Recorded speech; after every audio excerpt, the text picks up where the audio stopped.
একটু সংক্ষিপ্ত করতে হচ্ছে কারণ মাননীয় মুখ্যমন্ত্রী আরেকটা কর্মসূচি রয়েছে এবং আমাদের প্রত্যেকেরই কর্মসূচি ছিল, তাই প্রায় এই প্রোগ্রামটা আমরা 1.5 ঘন্টা লেটে শুরু হয়েছে। কারণ আমার ব্যক্তিগতভাবে সোনামুড়াতে একটা কর্মসূচি ছিল, মাননীয় মুখ্যমন্ত্রী প্রধানমন্ত্রীর সঙ্গে ভার্চুয়ালি একটা কর্মসূচি ছিল। তাই যারা দীর্ঘক্ষণ ধরে অপেক্ষা করছেন, আপনাদের ধৈর্যচ্যুতি আমরা ঘটাবো না। মাননীয় মুখ্যমন্ত্রীকেও যেতে হবে। আমি আমার বক্তব্যের খুব সংক্ষিপ্ত আকারে আপনাদের সকলের কাছে আহ্বান জানাবো যে প্রতিবারই আমরা রোড সেফটি যে মান্থ আমরা পালন করে থাকি এবং তার আগে প্রতিটি জেলায় আমরা রোড সেফটি যে কর্মসূচি তা আমরা পালন করেছি পরিবহন দপ্তরের এবং ট্রাফিক দপ্তরের উদ্যোগে। আজকে কেন্দ্রীয়ভাবে আমরা করছি রাজ্যস্তরীয় এই কর্মসূচি এবং এখানে যারা আমাদের সামনে বসে রয়েছেন, আমাদের বিশেষ করে আগামী দিনের যে প্রজন্ম, আমাদের স্কুল কলেজের যে ছাত্রছাত্রীরা, তাদের কাছে এই রোড সেফটি অত্যন্ত গুরুত্বপূর্ণ। কারণ প্রতিনিয়ত ত্রিপুরা রাজ্যে যে যান সন্ত্রাস, সেই যান সন্ত্রাসের কবলে পড়ে আমাদের অকালে অনেক প্রাণ চলে যেতে হচ্ছে।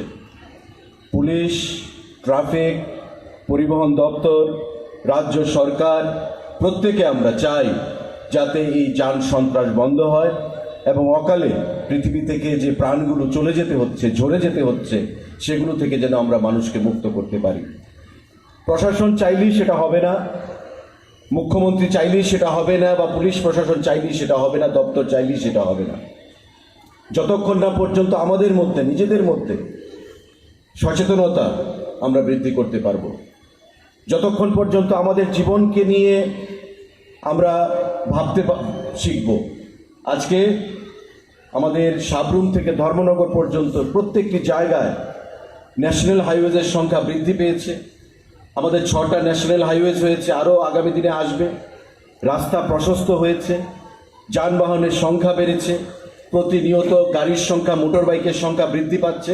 তো স্বাভাবিকভাবেই যান সন্ত্রাসের মাত্রাও সেখানে বৃদ্ধি পেয়েছে, অ্যাক্সিডেন্টের সংখ্যাও বৃদ্ধি পেয়েছে।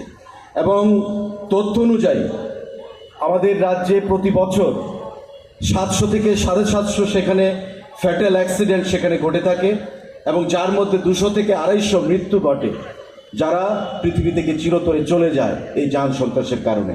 অর্থাৎ প্রতি বছর 200 থেকে 250 মানুষ এই যান সন্ত্রাসের শিকার হয়, দুর্ঘটনার কবলে পড়ে এবং তাদেরকে পৃথিবী থেকে চলে যেতে হয়। এই জিনিসটা কখনোই কাম্য নয়, এটা সরকারের কাছে, এটা দপ্তরের কাছে এবং আমাদের জনগণের কাছে।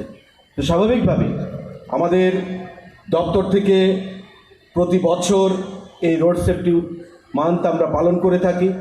জেলাভিত্তিক আমরা সেই কর্মসূচি পালন করে থাকি। আমাদের মানুষের মধ্যে সচেতনতা বৃদ্ধির জন্য বিভিন্ন পদক্ষেপ গ্রহণ করা হয়ে থাকে, ট্রাফিক থেকে বিভিন্ন পদক্ষেপ গ্রহণ করা হয়ে থাকে। কিন্তু সেই জিনিসগুলো আগামী দিনে আমাদের আরও বৃদ্ধি করতে হবে, যাতে করে এই যান সন্ত্রাসকে আমরা বন্ধ করতে পারি এবং আমাদের রাজ্যের অ্যাক্সিডেন্টের সংখ্যা কমিয়ে এনে মৃত্যুর যে সংখ্যা, সেই জিনিসটাকেও আমরা কমাতে পারি। আমার এখানে ডাইরেক্টর জেনারেল অফ পুলিশের সঙ্গে কথা হচ্ছিল, ওনার মধ্যেও সেখানে চিন্তাধারা রয়েছে, পুলিশের মধ্যেও সেই চিন্তাধারা রয়েছে। মাননীয় মুখ্যমন্ত্রীর সঙ্গে প্রায়ই কথা হয়। আমাদের যারা আমরা ড্রাইভিং করি, কোনো অবস্থাতে যেন রেকলেস ড্রাইভিং আমরা না করি। আমাদের রাজ্যের বাইরে একটা প্র্যাকটিস, আমরা যখন বাইরে যাই আমরা এই জিনিসটা প্রত্যেকেই লক্ষ্য করি।